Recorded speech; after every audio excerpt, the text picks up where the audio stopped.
Friends, तो जितने बच्चे कल यानी 6 मार्च को भौतिक विज्ञान 2025 का पेपर देने वाले हैं, तो यहाँ पर आ चुका है ओआरएल कोड का पेपर। जी प्यारे बच्चों, ओआरएल कोड का पेपर आ चुका है जो कि बोर्ड परीक्षा में आने वाला है। 346 कोड एफजेड का है। जी प्यारे बच्चों, इस कोड का पेपर जो है वायरल हो चुका है। आपको पूरे पेपर का सोल्यूशन मिलेगा।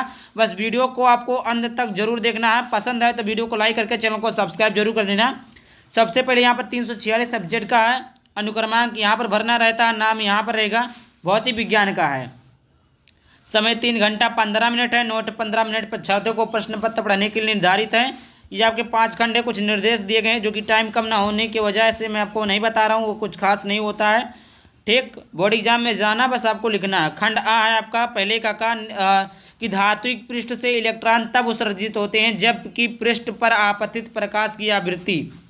पहला दिया देहली आवृत्ति से, दूसरा देहली आवृत्ति की आधी, सी दिया देहली आवृत्ति से अधिक हो, डी दिया आवृत्ति का कोई प्रभाव नहीं। उत्तर यहाँ पर हो जाएगा देहली आवृत्ति से अधिक हो, यानी इसका ऑप्शन नंबर कौन सा सही हो जाएगा? सी ऑप्शन सही हो जाएगा। आगे बात करते हैं। खा नंबर, फोटान के गतिक द्रव्यमान का सूत्र है। पहले बच्चों, फोटान के गतिक द्रव्यमान का सूत्र है एच म्यू अपान सी, एच लेमडा अपान सी, एच म्यू अपान सी, एच अपान सी बी। तो पहले बच्चों इसका सही ऑप्शन हो जाएगा डी, एच अपान सी लेमडा हो जाएगा। आगे यहाँ पर बात कर लेते हैं। 11 नंबर का प्रश्न है। यदि यल तथा आर क्रमशः प्रेरकत्व प्रतिरोध है तो यल अपान आर का विमीय सूत्र होगा। क्या हो जाएगा फिर बच्चों? तो यहाँ पर हो जाएगा M equal not M L T पे पावर 1, यानी कौन सा ऑप्शन सही हो जाएगा? सी ऑप्शन सही हो जाएगा। आगे बात करते हैं फिर बच्चों। 12 नंबर का प्रश्न है यहाँ पर कि विद्युत क्षेत्र की तीव्रता का मात्रक है। विद्युत क्षेत्र की तीव्रता का मात्रक क्या है? पहला दिया वोल्ट प्रति मीटर है। वोल्ट प्रति मीटर स्क्वायर है और वोल्ट मीटर है या वोल्ट है, तो इसका option number A is right हो जाएगा। वोल्ट प्रति मीटर है। आगे बात करते हैं। 11 नंबर का प्रश्न है। R1 व R2 त्रिज्या के दो चालक गोलों के पृष्ठों पर पृष्ठ घनत्व समान है तब पृष्ठों पर विद्युत क्षेत्र की तीव्रताओं का अनुपात है। तीव्रताओं का अनुपात क्या होगा? R1 अपान R2 का होल स्क्वायर, R2 अपान R1 का होल स्क्वायर, R1 अपान R2 या चौथा हो जाएगा 1/1। तो डी इज करेक्ट हो जाएगा। 1/1 होगा। आगे बात करते हैं। 4 नंबर का प्रश्न। विद्युत फ्लक्स का मात्रक है। फिर बच्चों विद्युत फ्लक्स का मात्रक क्या है? तो पहला वेबर वोल्ट प्रति मीटर, वोल्ट या न्यूटन प्रति कूलम। तो यहाँ पर देखिए विद्युत फ्लक्स का मात्रक जो होता है वोल्ट प्रति मीटर होता है। फाई बराबर क्या होता है? Q upon epsilon not. खंड बा है फिर बच्चों कि एक निश्चित दूरी पर स्थित दो इलेक्ट्रॉनों के बीच बल एफ न्यूटन है। इससे आधी दूरी पर स्थित दो प्रोटॉनों के बीच विद्युत बल कितना होगा? उत्तर है प्रोटॉनों तथा इलेक्ट्रॉनों दोनों कणों पर आवेश का परिमाण समान होता है। तो यफ व्युत्क्रमानुपाती 1/r² हो जाएगा। आधी दूरी पर प्रोटॉनों के बीच बल 4F न्यूटन होगा। खा एक बंद पृष्ठ के भीतर n विद्युत ध्रुव रखें। बंद पृष्ठ से निर्गत कुल विद्युत फ्लक्स कितना होगा? तो उत्तर हो जाएगा यहाँ पर फिर बच्चों 0 होगा, क्योंकि कुल आवेश 0 है। आगे बात करते हैं फिर बच्चों। 11 नंबर का प्रश्न है। ऐसी दो घटनाएं बताइए जो प्रकाश की तरंग प्रकृति की पुष्टि करती है, अथवा उन दो भौतिक घटनाओं का उल्लेख कीजिए जिनसे प्रकाश की तरंग स्वरूप की पुष्टि करता है। तो इसका कौन सा ऑप्शन सही हो जाएगा फिर बच्चों? तो यहाँ पर देखिए उत्तर हो जाएगा व्यतिकरण विवर्तन। तो इसके बाद देखिए घा प्रकाश की विवर्तन से क्या तात्पर्य है? प्रकाश का विवर्तन। तो यहाँ पर देखिए प्रकाश तरंगों का किसी विवर्तक के किनारों में से मुड़ने तथा विवर्तक की ज्यामिति छाया क्षेत्र में प्रवेश कर जाने की घटना को प्रकाश का विवर्तन कहते हैं। विवर्तन के विवर्तक का आकार तरंगदैर्घ्य की कोटि का होना चाहिए, अर्थात डी बराबर lambda D is less than lambda D बराबर द्वारा की चौड़ाई, लेमडा बराबर प्रकाश की तरंगदैर्घ्य। अंगा अवतल लेंस के प्रथम फोकस को परिभाषित कीजिए। तो अवतल लेंस के मुख्य अक्ष पर स्थित वह निश्चित बिंदु जिसकी ओर जाती हुई प्रकाश किरण अपवर्तन के पश्चात मुख्य अक्ष के समांतर हो जाती है, लेंस का प्रथम फोकस कहलाता है। 6 नंबर का प्रश्न है। एक लेंस की फोकस दूरी किन किन बातों पर निर्भर करती है? लेंसों की फोकस दूरी उसके पृष्ठों की वक्रता, त्रिज्या तथा पदार्थ के अपवर्तनांक पर निर्भर करती है। तो यहाँ पर देखिए खंड सा आ गया। उसके बाद में तीसरे का कहा है कि क्रांतिक कोण से आप क्या समझते हैं? दिखाइए कि सघन माध्यम का अपवर्तनांक क्रांतिक कोण ज्या के व्युत्क्रमानुपाती होता है। तो क्रांतिक कोण का वह आपतन कोण है जब प्रकाश किरण सघन माध्यम से विरल माध्यम में जाती है, तो और अपवर्तन कोण 90 डिग्री हो जाता है। इस स्थिति में अपवर्तित किरण दोनों माध्यमों में अंतरापृष्ठ के साथ चली जाती है। यदि आपतन कोण क्रांतिक कोण से अधिक हो जाता है तो प्रकाश का पूर्ण आंतरिक परावर्तन होता है। सघन माध्यम का अपवर्तनांक और क्रांतिक कोण का संबंध। स्नेल के नियम के अनुसार जब प्रकाश सघन माध्यम से विरल माध्यम में जाता है तो यहाँ पर देखिए N1 बराबर हो जाएगा N2 sin r, जहाँ I आपतन कोण और R अपवर्तन कोण है। यहाँ पर देखिए बच्चों, अगर ये इस क्वेश्चन को देखना है तो इस क्वेश्चन को अगर पूरी तरह तो मैं दिखा देता हूँ, बट इस क्वेश्चन का सोल्यूशन है तो अभी मैंने एक वीडियो डाला है कि 2 नंबर वाले सभी महत्वपूर्ण प्रश्न, तो ये जो 2 नंबर के प्रश्न हैं वो आपको जाकर उसी में देख लेना। 2 नंबर वाले प्रश्न को सभी हमने करवा दिया है। लेंस मेकर सूत्र से एक उभयोत्तल लेंस की वक्रता त्रिज्या 20 सेंटीमीटर तथा लेंस के कांच का अपवर्तनांक 1.5 है। लेंस की फोकस दूरी क्या होगी? लेंस मेकर सूत्र से लेंस के पदार्थ का अपवर्तनांक n और उसके पृष्ठों की वक्रता त्रिज्याएं r1 व r2 है।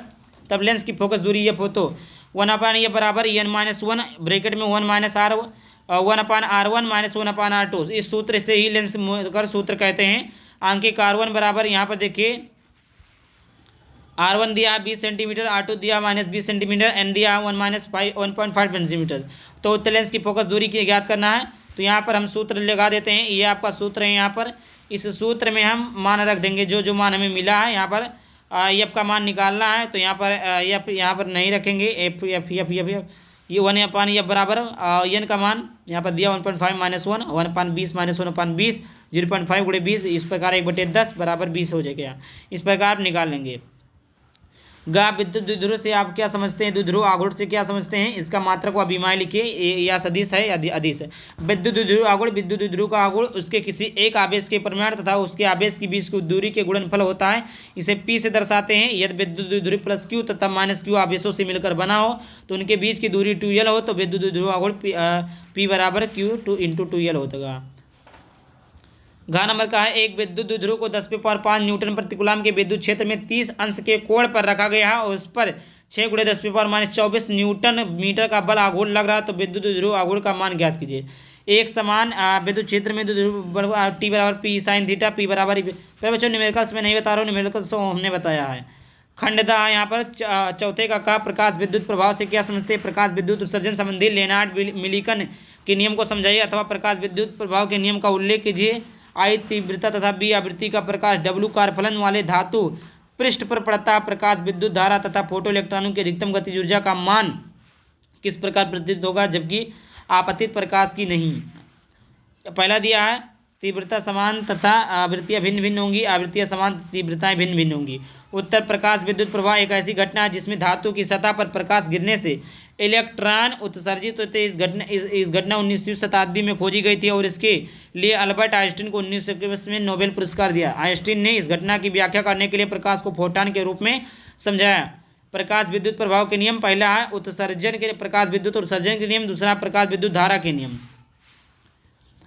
प्रकाश विद्युत उत्सर्जन केवल तभी होता है जब आपतित प्रकाश की आवृत्ति धातु के कार्यफलन से अधिक होती है। यदि आवृत्ति कम होती है तो चाहे प्रकाश की तीव्रता कितनी भी अधिक क्यों ना हो, इलेक्ट्रॉन उत्सर्जित नहीं होंगे। दूसरा, प्रकाश विद्युत धारा का नियम। तो यहाँ पर देखिए बच्चों, प्रकाश विद्युत धारा आपतित प्रकाश की तीव्रता I के समानुपाती होती है। यदि प्रकाश की तीव्रता बढ़ाई जाए तो उत्सर्जित इलेक्ट्रॉनों की संख्या बढ़ती है लेकिन उनकी गतिज ऊर्जा नहीं बदलती। देखिए तीसरा है फोटो इलेक्ट्रॉनों की अधिकतम गतिज ऊर्जा का नियम। उत्सर्जित इलेक्ट्रॉनों की अधिकतम गतिज ऊर्जा के मैक्सिमम आपतित प्रकाश की आवृत्ति B पर निर्भर करती है, न कि उसकी तीव्रता पर। यह गतिज ऊर्जा निम्न सूत्र द्वारा दी जाती है, के मैक्सिमम बराबर HB, जहाँ H प्लांक नियतांक और W धातु का कार्यफलन है। लेनार्ड मिलिकन के नियम। लेनार्ड और मिलिकन ने प्रकाश विद्युत प्रभाव के प्रयोगों के माध्यम में निम्नलिखित निष्कर्ष निकाले। आवृत्ति और गतिज ऊर्जा का संबंध, कार्यफलन और थ्रेशोल्ड। उत्सर्जित इलेक्ट्रॉनों की अधिकतम गतिज ऊर्जा आपतित प्रकाश की आवृत्ति के सीधा समानुपाती होती है। यदि आवृत्ति बढ़ाई जाए तो गतिज ऊर्जा बढ़ती है।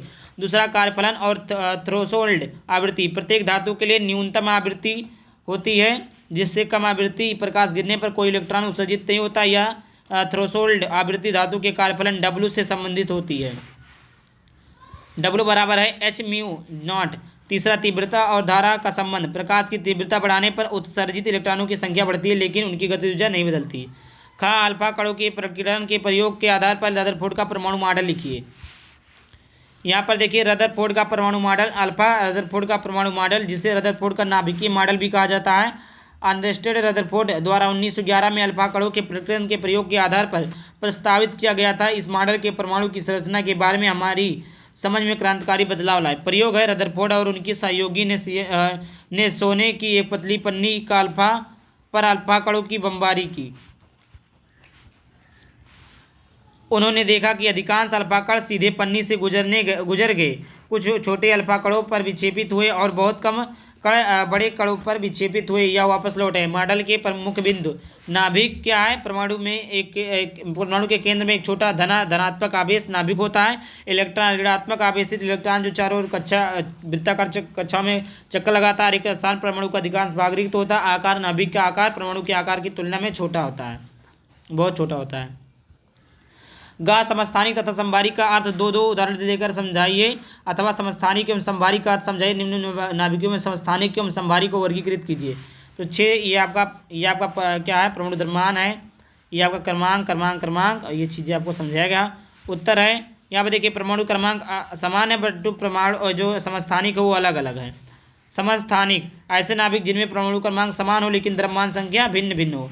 संभारिक क्या होता है? जिनमें ऐसे नाभिक जिनकी द्रव्यमान संख्या समान हो लेकिन परमाणु क्रमांक भिन्न हो। इसका उल्टा होता है, परमाणु क्रमांक समान हो, परमाणु क्रमांक समान ना हो, द्रव्यमान संख्या भिन्न हो, द्रव्यमान संख्या भिन्न ना हो। उदाहरण के लिए यहाँ पर आपको लिखा हुआ है, यहाँ पर आप लोग देख सकते हैं, उदाहरण यहाँ पर लिखा हुआ है। चलिए आगे बात करते हैं। या डेरिवेशन जरूर याद करें। बच्चों ये आपका पेपर खत्म हो गया, इतना ही था पेपर। एक सेकंड, क्या लिखा है यहाँ पर? या डेरिवेशन जरूर याद करें। एम्पियर का परिपथीय नियम, ये आपका बताया हुआ है। चलक कुंडल धारामापी, ये आपका जो है बच्चों ये आपका इंपॉर्टेंट है। तो ये चीज़ें बताया हुआ कि आप लोग ये नियम जरूर याद कर लें। ये जो नियम है ये आप नियम याद कर ले। मैं आपको एक एक करके दिखा दे रहा हूँ। ये आपका पेपर बस उतना ही था, बट ये आपका जो है नियम लिखा है, तो आप लोग इस नियम को जरूर याद कर लेना और बताइएगा वीडियो कैसा लगा। फिर बच्चों मेरा काम है आप लोगों को पहुँचाना कि आप लोग पढ़िए, बस हो गया।